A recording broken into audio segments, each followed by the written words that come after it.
ஆண்டவர் இயேசுவில் அன்பு நிறைந்த சகோதர சகோதரிகளே, உங்கள் ஒவ்வொருவருக்கும் அன்பு கலந்த வணக்கத்தையும் வாழ்த்துக்களையும் இறை இரக்கத்தினுடைய ஆண்டவர் பெயரால் அன்போடு தெரிவித்துக் கொள்கிறேன். அன்புக்குரிய சகோதர சகோதரிகளே, கடந்த வாரத்திலே உயிர்ப்பு ஞாயிறை நாம் கொண்டாடினோம்.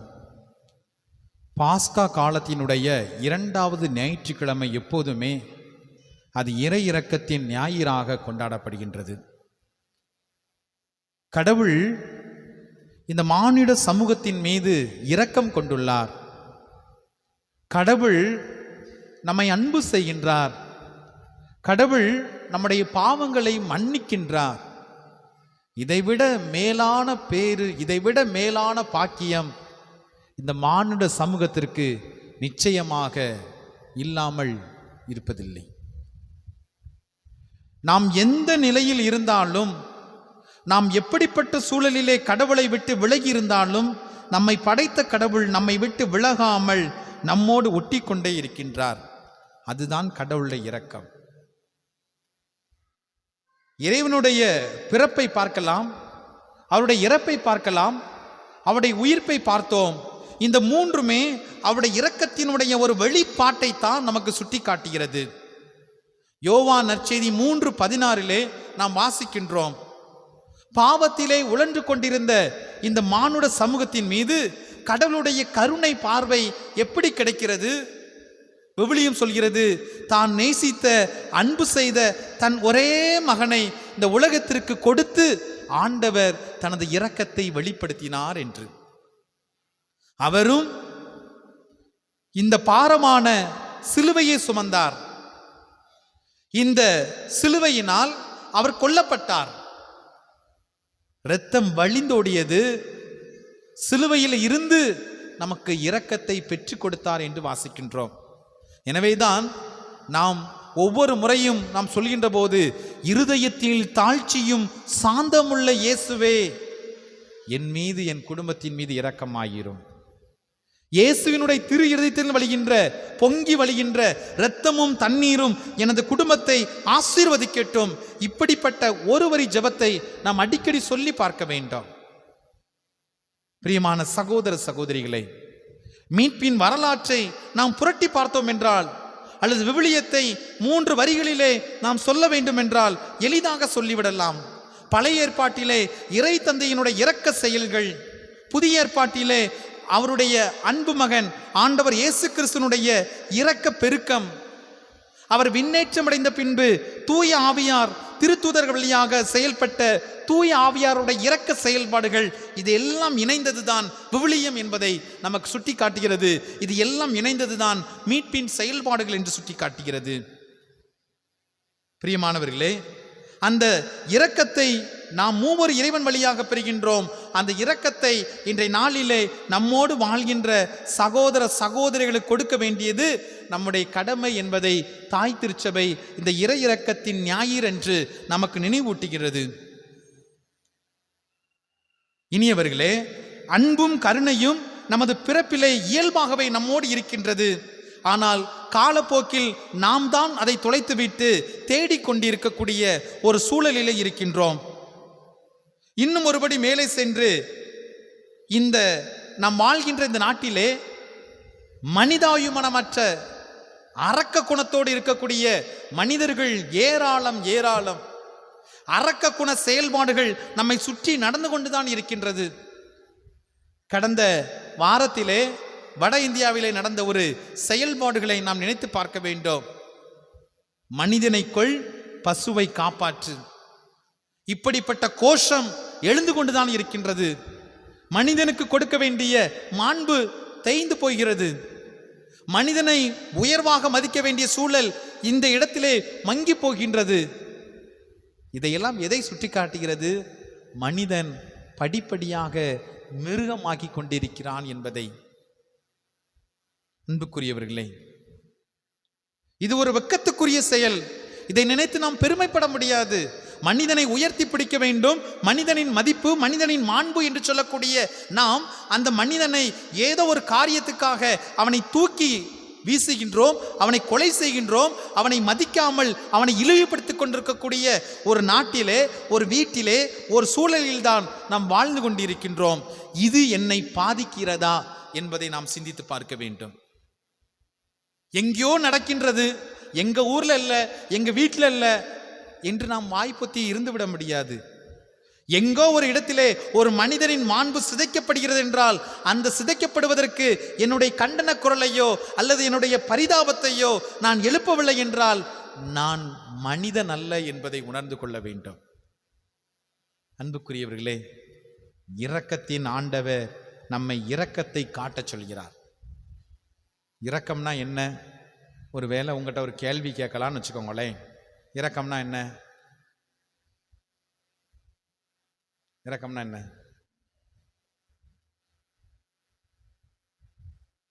இரக்கம்னா சிரிப்புன்னு அர்த்தமா? இரக்கம்னா என்ன? இறக்கப்பட்டிருக்கீங்களா? இறக்கப்பட்டிருக்கீங்களா படலையா? உங்க பிரசங்கத்தை கேட்கதே ஒரு பெரிய இறக்கம் தான் இருக்கிறீங்களா? இறக்கப்பட்டிருக்கீங்களா படலையா? ஏன் கேட்குற அப்படின்னா, இரக்கத்துக்கும் பரிதாபத்துக்கும் நிறைய வித்தியாசம் இருக்கு. இரக்கத்துக்கும் பரிதாபத்துக்கும் நிறைய வித்தியாசம் இருக்கு. இந்த ரெண்டுக்கும் வித்தியாசம் தெரியாம பல நேரத்தில் ரெண்டையும் நாம் ஒன்னா சேர்த்துறதும். பரிதாபம்னா என்ன தெரியுமா? அந்த முக்குல ஒருத்தன் விழுந்துட்டான்னு வச்சுக்கோங்களேன், நம்ம போயிட்டு இருக்கோம், சுரண்டைக்கு போயிட்டு இருக்கோம். ஐயோ பாவம், யார் பத்த பிள்ளையோ, ஐயோ கீழே விழுந்துட்டான். பரிதாபம். பரிதாபம். இரக்கம் என்பது அப்படி இல்லை. இரக்கம் என்பது என்னையும் அறியாமல், என்னை உணராமலே நான் இறங்கி அந்த மனிதனுக்கு உதவி செய்வது, அந்த மனிதனை தூக்கி கொண்டு அவனுக்கு தேவையான முதலுதவி செய்வது, அதான் இரக்கம். அதனாலதான் ஆண்டவர் என்ன சொன்னாரு? நல்ல சமாரியன் சொன்னார். போன எல்லாருமே, குருவாக இருக்கட்டும், லேவியராக இருக்கட்டும், அவங்க எல்லாருமே அந்த கல்வர் கையில் அகப்பட்ட மனிதனை பார்த்து பரிதாபப்பட்டார்கள். ஐயோ பாவம். ஆனா இறக்கப்பட்ட மனிதன் யாரு? சமாரியன், நல்ல சமாரியன். அதனாலதான் ஆண்டவர் சொல்லுவாரு, நீயும் போய் அப்படியே செய் என்று சொல்வார். எப்படி? இறக்கப்படு என்று சொல்வார். என் அன்புக்குரிய சகோதர சகோதரிகளே, இரக்கம் என்பது கடவுளுடைய திருமுகம். அதனாலதான் சொல்லுவான் என்ன அப்படின்னா, யாக்கோப்பு தன்னுடைய மாமனார் வீட்டில இருந்து வருவான். எப்படியாலும் சொந்த ஊருக்கு தான் வந்து சேரணும். அங்கு ஏசாவை பார்க்கின்ற பொழுது அவன் கட்டி பிடித்து சொல்லுவான், நீ என்னை மன்னித்ததால், நீ என்னை அன்பு செய்ததால், என் மீது இரக்கம் காட்டியதால், என் மீது கருணை காட்டியதால் உன் முகத்தை பார்ப்பது கடவுளுடைய முகத்தை பார்ப்பது போல இருக்குது என்று சொல்வான். இப்ப வாங்க, நாம இறங்கி அந்த மனிதனுக்கு உதவி செய்கின்ற பொழுது கடைசி அந்த மனுஷன் சொல்லுவான், கடவுள் மாதிரி என்ன செஞ்சீங்க, வந்து என்னை காப்பாத்துனீங்க. நல்ல சமாரியனா மாறிட்டோமா நம்ம? என் அன்புக்குரிய சகோதர சகோதரிகளே, ஒவ்வொரு இரக்கத்தினுடைய செயல்பாடுகளும் நாம் கடவுள் என்பதை நம்மை அறியாமலே வெளிப்படுத்தி கொண்டிருக்கிறது. ஆனா பரிதாபப்படுகின்றோம், இல்லைன்னு சொல்றது கிடையாது. பரிதாபப்படுறோம், நம்மளை அறியாம. ஐயோ பாவம், ஐயோ பாவம். அன்னைக்கு ஒரு நாள் ஒரு நிகழ்வு நடந்துச்சு. பாவூர்ச்சத்திரம் போயிட்டு இருக்கும்போது என்ன செஞ்சு, ஒரு பையன், அதுக்கு முன்னாடி நாங்கள் ஏதோ நாய் குறுக்க வந்துட்டு போல, நல்ல அடி, நல்ல அடி, கீழே கிடக்கான். எல்லாரும் சுத்தி நிக்கிறோம். ஒரு ஆள் சொன்னாரு, அந்த நாய் தான் குறுக்க வந்துச்சுன்னா இந்த நாய் பார்த்து போயிருக்க கூடாதா? அந்த நாய் தான் குறுக்க வந்துச்சுன்னா இந்த நாய் பார்த்து போயிடக்கூடாதா? நான் நினைச்சுக்கிட்டேன், ஆண்டவரே, இவர் போகும்போது இன்னொரு நாய் வரட்டும். நம்ம எப்படிப்பட்ட மனிதர்களாக இருக்கிறோம்? என் அன்புக்குரிய சகோதர சகோதரிகளே, பரிதாபமோ இரக்கமோ இல்லாதவர்கள் நிச்சயமாக மனிதர்களாக இருக்க முடியாது. மனிதர்களாக இருக்க முடியாது. நம்ம எந்த அளவுக்கு வளர்ந்துட்டோம் அப்படின்னா, வீட்டில் நாடகம் பார்க்கும்போது நம்மளை அறியாமலே சொறு கண்ணீர் வருது பார்த்தீங்களா? அந்த மாதிரி மாறிட்டோம். நிஜத்துல பார்க்கும்போது கண்ணீர் வரல, அடிபட்டு கிடக்கான், நொந்து நூலாகி கிடக்கான். குடும்பத்தில் ஒரே பிரச்சனை. என் குடும்பம், என் சொந்தக்கார குடும்பம், என் உடன் பிறந்த குடும்பம், அவன் குடும்பத்தில் ஒரு பிரச்சனை வரும்போது என் கண்ணில் கண்ணீரே வரல. ஆனா வீட்டில் டிவி பார்க்கும்போது அங்கே ஒரு நிகழ்வு என்ன செய்யுது, என்ன பாதிக்குது. நான் எங்க போயிட்டேன்? டிவிக்கு உள்ள போயிட்டேன். டிவியில் உள்ளவங்க எங்க வந்துட்டாங்க? என் குடும்பத்துக்குள்ள வந்துட்டாங்க. என் அன்புக்குரிய சகோதர சகோதரிகளை, அடுத்தவர்களை பார்த்து இறக்கப்படக்கூடிய மனிதர்களாக நாம் மாற வேண்டும். அதனால தான் அன்னை தெரசா சொன்னாங்க, இறக்கும் வரை இரக்கத்தோடு இருப்போம். சாமதான் போறோம், உண்மைதான். அது வண்டியும் என்ன செய்வோம்? நாம இரக்க செயலில் இருப்போம். பிரியமானவர், இந்த உலகத்திலே வாழ்கின்ற போது புண்ணியத்தை நாம் பெற்றுக்கொள்ள வேண்டும். இந்த உலகத்திலே, இந்த மண்ணுலகில வாழ்கின்ற போது விண்ணகத்துக்கான சாவியை நாம் பெற்றிருக்க வேண்டும். நாம் செய்யக்கூடிய ஒவ்வொரு புண்ணிய காரியமும், நாம் செய்யக்கூடிய ஒவ்வொரு நல்ல காரியமும் விண்ணகத்தினுடைய வீட்டின் சாவியை என்ன செய்யணும்? இந்த மண்ணகத்தை நாம் வச்சிருக்கணும். இந்த உலகத்தை விட்டு போகும்போது என்ன செய்யணும்? சும்மா போறதில்லை, விண்ணகத்தின் திறவுகோலை நாம் எடுத்து செல்ல வேண்டும். அதுக்கு என்ன செய்யணும்? என்னால் முடிந்தளவு நல்ல காரியம், நல்ல சிந்தனை, உயர்ந்த எண்ணங்கள், இயேசுவை போல இயேசுவாக கடவுளாக நாம் மாறுகின்ற பொழுது அந்த விண்ணகத்தினுடைய நிறைவான ஆசீர்வாதத்தை இம்மண்ணகத்தில் நாம் நிறைவாக பெற்றுக்கொள்ள முடியும். அதுக்கு தான் இறை இரக்கத்தின் ஞாயிறு என்று சொல்லி அழைக்கப்படுகிறது. பிரியமான சகோதர சகோதரி, இன்றைய முதல் வாசகத்திலே நாம் வாசிக்கலாம், இறைவனுடைய இரக்கம் யார் வழியாக வெளிப்படுகிறது? பேதுரு வழியாக வெளிப்படுகிறது. அவர் நடந்து போகும்போது மக்கள்லாம் என்ன நினைக்காங்க அப்படின்னா, அவருடைய நிழல் நம் மீது படாதா? ஒருவேளை அவருடைய நிழல் நம் மீது பட்டது என்றால் நாம் சுகம் பெற்று விடுவோமே, நாம் குணம் பெற்று விடுவோமே. இன்னைக்கு நாம என்ன சொல்லணும் தெரியுமா? ஆண்டவருடைய இரக்கம் என் வழியாக வெளிப்பட வேண்டும். பேதுரு வழியாக வெளிப்பட்டு எத்தனையோ மக்கள் குணம் பெற்றார்களோ, அதே போல ஆண்டவருடைய கருவியாக நான் மாற வேண்டும். ஆண்டவருடைய இரக்கம் என் வழியாக என் குடும்பத்திற்கும் நான் யாரையெல்லாம் சந்திக்கின்றனோ அவர்களுக்கு ஆண்டவருடைய இரக்கத்தை கொடுக்கக்கூடியவராக நான் மாற வேண்டும் என்பதை நாம் உணர்ந்து கொள்ள வேண்டும். அதுக்கு தான் இன்னைக்கு ஜெபிக்கணும். அன்புக்குரியவர்களே, கடவுள் பழைய ஏற்பாட்டில் நாம் பார்க்கிறோம், தான் படைத்த இந்த மானுட சமூகத்தின் மீது எந்த அளவு அவர் ஆழமாக அன்பு செய்தார், ஆழமாக இரக்கத்தை பொழிந்தார் என்பதை நாம் உணர்ந்து கொள்ள முடியும். விடுதலை பயண நூல் அதிகாரம் 3 இறைவசனம் 7 எடுத்து வாசித்து பார்க்கணும். அந்த இறைவசனத்தில் இவ்வாறு பார்க்கிறோம், இஸ்ராயல் மக்களுடைய துன்பத்தை தன் துன்பமாக ஆண்டவர் கண்டார். தன் துன்பமாக ஆண்டவர் கண்டார். அதனுடைய வார்த்தைகள் இவ்வாறு வருகிறது, இதோ என் மக்கள் படும் துன்பத்தை என் கண்களால் கண்டேன், அவர்கள் இடும் கூக்குரலை என் காதுகளால் கேட்டேன் என்று ஆண்டவர் அந்த மக்களுடைய துன்பத்தை தன் துன்பமாக கண்டார். தன் துன்பமாக கண்டார். எனக்கு பிரியமான சகோதர சகோதரிகளே, சிந்தித்து பார்க்கணும். இன்னைக்கு நம்ம அடுத்தவன் துன்பத்தில் இருக்கும்போது நாம சிரிக்கிறோமா? அடுத்தவன் கஷ்டப்படும் போது நாம் கை கட்டி அவனை பார்த்து சிரிக்கிறோமா? எங்கே உன்னுடைய மனித தன்மை? நீ கிறிஸ்தவனா, நீ கிறிஸ்தவனா என்ற கேள்வியை நாம் எழுப்பிக் கொள்ள வேண்டும். அன்று கடவுள் துன்பப்படுகின்ற போது அவர் துன்பப்பட்டார். அவர்கள் அழுது போது அவருடைய அழுகையை நிறுத்த கரம் அவர்களிடத்தை நோக்கி சென்று கொண்டிருந்தது. எனவேதான் எரியும் முட்புதர் செடி வழியாக மோயிசனை அழைத்து ஆண்டவர் சொன்னார், இதோ என் மக்கள் படும் துன்பத்தை என் கண்களால் கண்டேன், அவர்களிடம் கூக்குரலை என் காதுகளால் கேட்டேன். நம்ம வாழ்கின்ற இந்த ஊரில், சமூகத்தில், நம்ம குடும்பத்தில் எத்தனை பேர் கஷ்டப்பட்டுட்டு இருக்கிறாங்க. அவர்களுக்காக நாம் கண்ணீர் சிந்துகின்ற போது கடவுளாக நாம் மாறிக்கொண்டிருக்கின்றோம். அதே போல எசையா புத்தகம் 6வது அதிகாரம் இறைவசனம் 8 எடுத்து நாம் வாசித்து பார்க்க வேண்டும். துயரப்படக்கூடிய தன் மக்களுடைய விடுதலைக்காக ஆண்டவர் ஏங்கி நிற்கின்றார். துயரப்படுகின்ற தன் மக்களுடைய விடுதலைக்காக அந்த மக்களை எப்படி துயரத்திலிருந்து நீக்குவது? அதான் கேட்கிறாரு, யாரை நான் அனுப்புவேன் நமது பணிக்காக? எசையா சொல்றாரு, அடியேனை அனுப்பும், நான் செல்கிறேன் என்று குறிப்பிடுகின்றார். என் அன்புக்குரியவர்களே, இன்னைக்கு இறை இரக்கத்தினுடைய கருவியாக நீங்கள் மாற வேண்டும். ஒரு மோயிசனாக, ஒரு எசையாவாக நாம் ஒவ்வொருவரும் மாற வேண்டும். இயேசுவாக நாம் மாற வேண்டும். அன்புக்குரிய சகோதர சகோதரிகளை, தந்தை இரக்கமுடையவராய் இருப்பது போல நாமும் இரக்கமுடையவராய் இருக்க வேண்டும். சங்கரங்கோயில் பஸ் ஸ்டாண்டில் நடந்த ஒரு நிகழ்வு. அன்னைக்கு சாயந்தரம் நல்ல மழை, பஸ் ஸ்டாண்டு குண்டும் குழியுமா கிடந்துச்சு. ஒரு 40 வயசு ஒரு பையன் தன்னுடைய தாயை கூப்பிட்டுட்டு வாரான். அந்த தாய்க்கு வயசு 80 வயசுக்கு மேலே இருக்கும். பார்த்தா ஒரு பெரிய பள்ளம், அது நிறைய தண்ணி கிடக்கு. இவன் என்ன செஞ்சிட்டான்? எளிதாக தாண்டிட்டான். இந்த அம்மா என்ன செய்யுது? தாண்டதுக்கு முயற்சி பண்ணுது. ஆனால் கால் இங்கே வச்சுட்டு அந்த குழிக்குள்ள வச்சுட்டு சேலெல்லாம் தண்ணீராக போச்சு. இவன் செஞ்ச காரியம் என்ன தெரியுமா? ஓங்கி ஒரு அடி அடிச்சிட்டான் அவங்க அம்மாவை.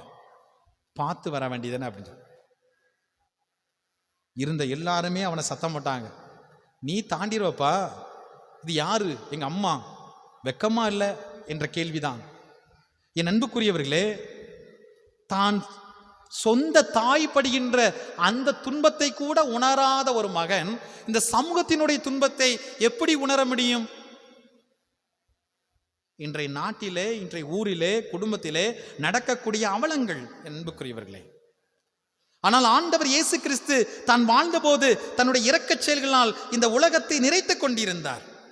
அதனாலதான் சொன்னாரு, இரக்கமுடையோர் பேறு பெற்றோர், ஏனெனில் அவர்கள் இரக்கம் பெறுவர் என்று சொல்லி. நீ இரக்கத்தோடு இருந்தாதான் கடவுளுடைய இரக்கம் உன்னை தேடி வரும். இரக்கம் இல்லைன்னா கடவுளுடைய இரக்கம் உனக்கு வராது. ஆண்டவர் செய்த காரியங்களை பாருங்களேன். விபச்சாரத்தில் பிடிபட்ட பெண்ணை ஆண்டவர் மனதார மன்னித்தார், இரக்கம் காட்டினார். அது மட்டுமல்ல, 38 ஆண்டுகளாக சிலோவாம் குளத்திலே படுத்த படுக்கையாக கிடந்த மனிதன், யாரும் உதவி செய்ய வரவில்லை என்று சொல்லி ஏக்கத்தோடு வாழ்வுக்காக, புதிய வாழ்வுக்காக ஏங்கிக் கொண்டிருந்த மனிதனை ஆண்டவரை தேடி சென்று அவனுக்கு இரக்கம் காட்டினார். அந்த தாய்க்கு அவன் ஒரே மகன் இறந்து போய்விட்டான். அந்த தாய் அழுது கொண்டே வருகின்றாள். அவள் கேட்கவில்லை. ஆண்டவர் இரக்கப்பட்டு அந்த தாயினுடைய அழுகையை அவர் நிறுத்தினார். அந்த மகனை உயிரோடு கொடுத்தார். ஆண்டவர் செய்த இரக்க செயல்கள் ஏராளம் ஏராளம். ஏன் சிலுவையிலே தொங்கிக் கொண்டிருந்த போது அவருடைய இரக்கத்தினுடைய வெளிப்பாடு நமக்கு கிடைக்கவில்லையா? தந்தையே, இவர்களை மன்னியும், இவர்கள் செய்வது இன்னதென்று தெரியாமல் செய்கிறார்கள் என்று சொல்லி இரக்கத்தினுடைய உச்சத்தை அவர் வெளிப்படுத்தினாரே.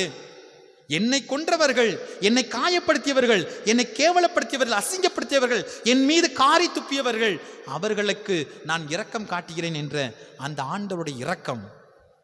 என் அன்புக்குரிய சகோதர சகோதரிகளே, ஆண்டவர் சொல்லுகின்றார், நீயும் இரக்கம் காட்டியிருக்க கூடாதா? நீயும் இரக்கம் காட்டியிருக்க கூடாதா? நான் உனக்கு எவ்வளவு பெரிய தொகையை நான் மன்னிச்சிட்டேன்.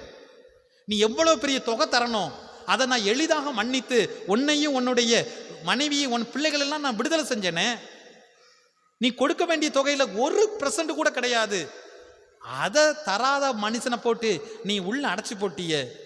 நான் உனக்கு இரக்கம் காட்டியது போல நீயும் இரக்கம் காட்டியிருக்க கூடாதா? ஆண்டவர் கேட்கிறாரு. இன்னைக்கு அவனுக்கு மட்டுமல்ல, நமக்கும் கேட்காரு. நாம செய்த பாவங்களை எல்லாம் ஆண்டவர் மன்னித்து நமக்கு இரக்கம் காட்டினார், அன்பு செய்தார். எந்த நிலையில் இருந்தாலும், பாவத்தினுடைய விளிம்பில் இருந்தாலும் நம்மை தேடி வந்து நம்மை அரவணைக்கக்கூடிய கடவுள் கேட்கிறார், நீ இரக்கம் காட்டு, நீயும் என் மகனாக இரு, நீயும் வல்லமையான ஆண்டவராக மாறு. ஆண்டவர் கேட்கக்கூடிய கேள்வி.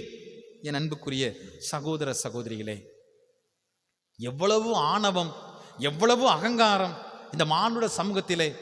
பட்டினத்தர் அழகாக சொல்லுவார், மனுஷன் தேடிட்டே இருக்கான், ஆனா சுடுகாட்டுக்கு வந்தா ஒன்றும் கிடையாது என்று குறிப்பிடுகிறார். ஒண்ணுமே கிடையாது. இப்போ ரீசெண்டா ஒரு வீடியோ ஒன்று சர்க்குலேட் ஆகிட்டே இருக்கு. அதிகமாக பார்த்தவர்கள் என்ன வீடியோ? சுடுகாட்டுல பிணம் எரிக்கக்கூடிய ஒரு பெண்ணை ஒருவர் வீடியோ எடுக்கின்றார். பெண் தான் பிணத்தை எரிக்கிறார். அவட்ட கேட்கும்போது சொல்றாங்க, இங்க எல்லாரும் வருவாங்க, எவ்வளவுதான் ஆடம்பரமா, எவ்வளவுதான் ஆர்ப்பாட்டமா வாழ்ந்தாலும் இங்க வந்தா இதுதான் அவங்களுக்கு கடைசி இடம். நான் தான் என்ன செய்யணும்? தீய வைக்கணும். எல்லாம் போயிடுவான். கடைசியில் நான் தான் வாங்கி ஒரு அடி அடிக்கணும். எவ்வளவுதான் ஆட்டம் பாட்டனாலும் கடைசியில் பார்த்தா ஒன்றும் கிடையாது. 60 கிலோ 80 கிலோ, இங்க கிலோலாம் கிடையாது. எரிச்சோம்னா 2 கிலோ கூட என்ன செய்யாது, தியாராது என்று குறிப்பிடுகின்றார். கடைசியா சொல்றா, சில நேரம் இங்க வந்து சண்டை போடுவாங்க. இந்த ஈமச்சடங்கு நடத்துவதற்கு இங்க வந்து சண்டை போடுவாங்க. உயிரோடு இருக்கும்போது எவனும் பச்சை தண்ணி கூட கொடுத்துருக்க மாட்டான் அப்படின்னு. என் அன்புக்குரிய சகோதர சகோதரிகளே, இரக்கத்தோடு வாழ வேண்டும், அன்பு செய்து வாழ வேண்டும், மன்னித்து வாழ வேண்டும். அதுதான் இறை இரக்கத்தினுடைய மிகச்சிறந்த கைமாறாக நாம் பெற்றுக்கொள்ள வேண்டும். பணம் இந்த உலகத்தை கவரும், வார்த்தைகள் மனிதரை எளிதாக கவரும், ஒருவேளை அழகு உள்ளத்தை கவரலாம். ஆனால் இரக்கம் மிகுந்த செயல்கள் தான் இந்த உலகத்தை எல்லாம் படைத்த கடவுளை கவரும். அந்த இரக்கம் மிகுந்த செயல்களால் நாம் ஒவ்வொருவருமே நம்மை அழகுபடுத்திக் கொள்வோம். நல்ல சமாரியானாக வாழ்வதற்கு முயற்சி எடுப்போம். அந்த இரக்கமே மனு உருவான அந்த இயேசுவின் வழியிலே நாமும் இரக்கமுள்ள மனிதர்களாக மாறுவோம். இரக்கத்தை கொடுப்போம், இரக்கத்தை பெற்றுக்கொள்வோம். இரக்கத்தை கொடுப்போம், இரக்கத்தை பெற்றுக்கொள்வோம். ஆமேன்.